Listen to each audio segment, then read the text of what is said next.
voyez, les débats qui ont cours actuellement, bon, on ne doit pas se mêler des contradictions internes à certaines formations politiques.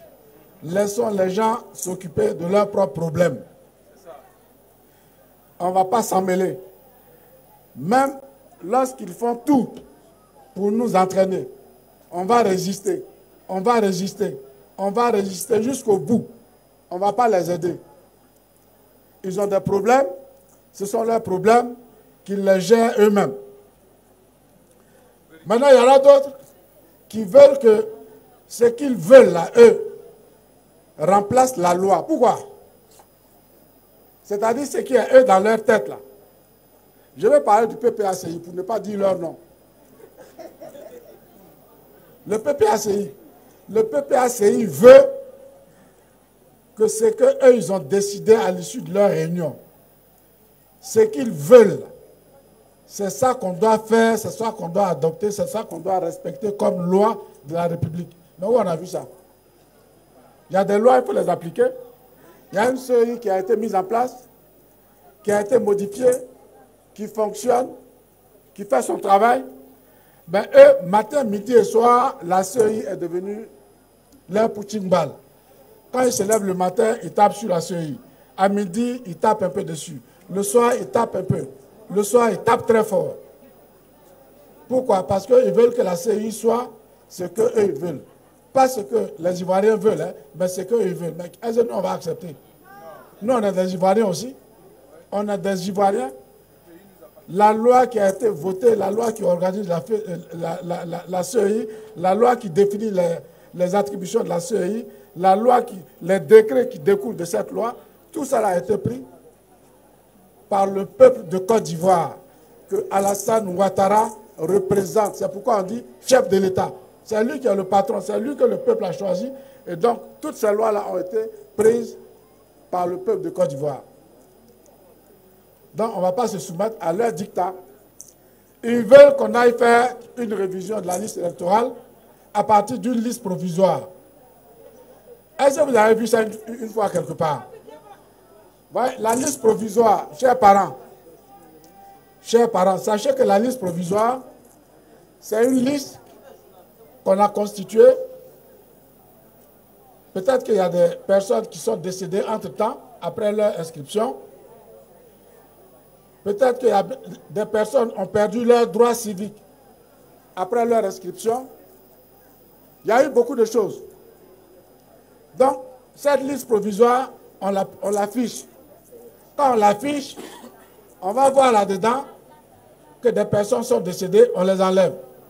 On va voir là-dedans que des personnes ont perdu leurs droits civiques et politiques, on les enlève. Et c'est seulement après qu'on a une liste définitive. Et c'est cette liste définitive qui nous permet d'aller aux élections. Et ils nous disent, on n'a qu'à faire une révision de la liste électorale sur la base de la liste provisoire. Bon, est-ce que ce n'est pas se moquer du monde, ça? Ils veulent tout simplement que nous, on applique les choses comme eux, ils veulent. Mais ça ne va jamais se passer. Alors, je voudrais donc, chers parents, vous dire de rester sereins, vigilants.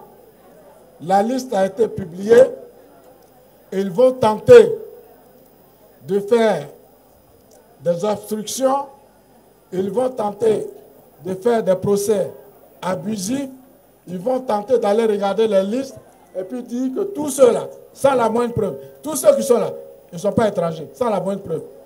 Il ne faut pas tomber dans leur jeu. C'est de la provocation, c'est de la provocation, il ne faut pas tomber dans la provocation. On reste serein, on reste concentré. On reste serein, on reste concentré parce que nous savons qu'en 2025, au soir du 25 octobre, le prochain président de la République s'appelle Alassane Ouattara. Inch'Allah, il n'y a absolument aucun doute. C'est mathématique, c'est absolu. Il n'y a aucune... C'est pas possible, il ne peut pas en être autrement. Même dans leur propre camp, les voix commencent à se détacher, à se faire entendre, selon lesquelles, Comment est-ce qu'on va laisser quelqu'un comme Alassane Ouattara qu'on aurait dû avoir à la tête du pays depuis 1995? S'il avait été là depuis 1995, la Côte d'Ivoire ne serait pas ce qu'elle est aujourd'hui, par la grâce de Dieu. Comment on peut laisser celui-là? Sous lui, le pays tout entier est en chantier. Le pays tout entier est en chantier, y compris chez leurs propres chefs. Dans les localités dont sont originaires leurs propres chefs, leurs propres responsables.